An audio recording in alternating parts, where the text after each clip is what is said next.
Simulan na po natin!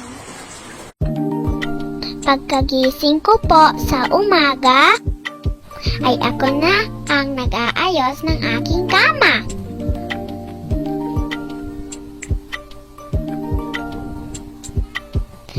Ako na din po ang naghahanda ng aking damit.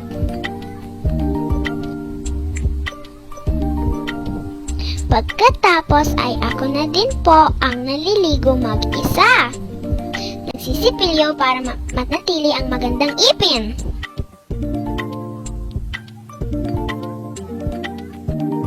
At magandang ngiti. Nagsusuklay ng buhok at naglalagay ng clip. Ako na din po ang nag-aalaga sa aking mga kapatid habang abala sa kusina ang aking nanay. Masaya po ako kapag ginagawa ko ang parteng ito dahil nakakabanding kami ng kambal kong mga kapatid.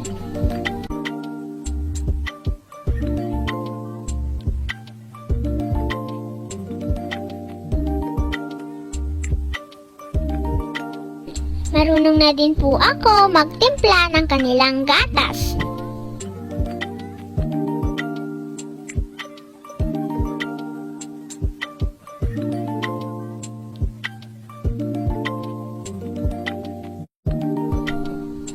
Magpadede sa kanila habang nanonood ng paborito naming bedtime stories.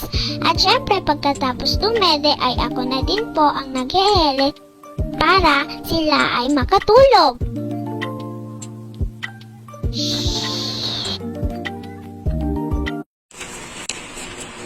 At iyon po ang natatanging kong talento, ang maging responsableng anak at kapatid. Nasasabi ko pong talento ito sapagkat hindi ko kakaraniwan ang aking ginagawa, lalo na sa aking murang katawan at isipan.